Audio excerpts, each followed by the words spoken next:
2022년 1월 8일이죠. 토요일. 오늘은 요한계시록 말씀 우리 세 번역으로 15장, 16장 읽도록 하겠습니다. 요한계시록 15장. 그리고 나는 하늘에서 크고도 놀라운 또 다른 표징을 하나 보았습니다. 7 천사가 7 재난을 가지고 있었는데 그것은 마지막 재난이었습니다. 하나님의 진노가 그것으로 끝날 것이었기 때문입니다. 나는 또 불이 섞인 유리바다와 같은 것을 보았습니다. 그 유리바다 위에는 짐승과 그 짐승 우상과 그 이름을 상징하는 숫자를 이긴 사람이 하나님의 검은 고를 들고 서 있었습니다. 그들은 하나님의 종 모세의 노래와 어린 양의 노래를 부르고 있었습니다. 주 하나님, 전능하신 분, 주님께서 하시는 일은 크고도 놀랍습니다. 만민의 왕이신 주님, 주님의 길은 의롭고도 참되십니다. 주님, 누가 주님을 두려워하지 않겠습니까? 누가 주님의 이름을 찬양하지 않겠습니까? 주님만이 홀로 거룩하십니다. 모든 민족이 주님 앞으로 와서 경배할 것입니다. 주님의 정의로운 행동이 나타났기 때문입니다. 그 뒤에 또 내가 보니 하늘에 있는 증거의 장소인 장막 성전이 열리고 그 성전으로부터 7 천사가 7 재난을 들고 나왔습니다. 그들은 깨끗하고 빛나는 못이옷을 입고 가슴에는 금띠를 띠고 있었습니다. 또 네 생물 가운데 하나가 영원 무궁하도록 살아계신 하나님의 진노를 가득 채운 금대접 7개를 그 7 천사에게 주었습니다. 성전이 하나님의 영광과 권능에서 나오는 연기로 가득 차게 되니 그 7 천사의 7 재난이 끝나기까지는 아무도 들어갈 수 없었습니다. 요한계시록 16장.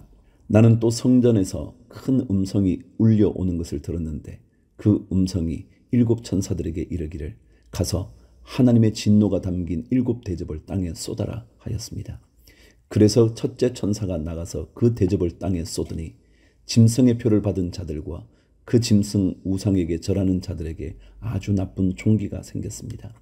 둘째 천사가 그 대접을 바다에 쏟으니 바닷물이 죽은 사람의 피처럼 되고 바다에 있는 모든 생물이 죽었습니다. 셋째 천사가 그 대접을 강과 샘물에 쏟으니 물이 피가 되었습니다. 내가 들으니 물을 주관하는 천사가 말하기를 지금도 계시고 전에도 계시던 거룩하신 주님, 이렇게 심판하셨으니 주님은 의로우신 분이십니다. 그들은 성도들과 예언자들의 피를 흘리게 하였으므로 주님께서 그들에게 피를 주어 마시게 하셨습니다. 그들은 그렇게 되어야 마땅합니다 하였습니다. 또 내가 들으니 제단에서 그렇습니다. 주 하나님, 전능하신 분, 주님의 심판은 참되고 의롭습니다 하는 소리가 울려 나왔습니다. 넷째 천사가 그 대접을 해에다 쏟았습니다.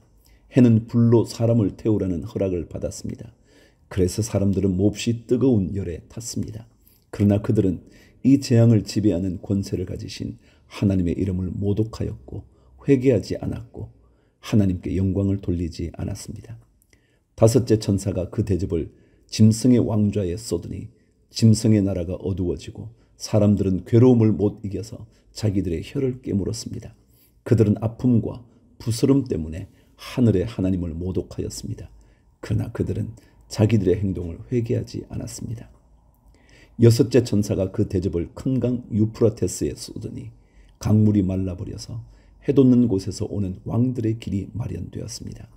나는 또 용의 입과 짐승의 입과 거짓 예언자의 입에서 개구리와 같이 생긴 더러운 영 셋이 나오는 것을 보았습니다. 그들은 귀신의 영으로서 기이한 일을 행하면서 온 세계의 왕들을 찾아 돌아다니는데 그것은 전능하신 하나님의 큰 날에 일어날 전쟁에 대비하여 왕들을 모으려고 하는 것입니다. 보아라, 내가 도둑처럼 올 것이다. 깨어 있어서 자기 옷을 갖추어 입고 벌거벗은 몸으로 돌아다니지 않으며 자기의 부끄러운 데를 남에게 보이지 않는 사람은 복이 있다. 그 세 영은 히브리 말로 아마겟돈이라고 하는 곳으로 왕들을 모았습니다. 7째 천사가 그 대접을 공중에 쏟으니 성전에서 보좌로부터 다 되었다 하는 큰 음성이 울려 나왔습니다. 또 번개가 치고 음성들이 나고 천둥이 울리고 큰 지진이 일어났는데 이런 큰 지진은 사람이 땅 위에 생겨난 뒤로 일찍이 없었던 것입니다. 그리고 그 큰 도시가 세 조각이 나고 민족들의 도시들도 무너졌습니다. 하나님께서 그 큰 도시 바빌론을 기억하셔서 하나님의 진노를 나타내는 독한 포도주의 잔을 그 도시에 내리시니 모든 섬들이 사라지고 산들이 자취를 감추었습니다. 그리고 무게가 1달란트나 되는 큰 우박이 하늘로부터 사람들 위에 떨어지니 사람들은 우박의 재앙이 너무도 심해서 하나님을 모독하였습니다.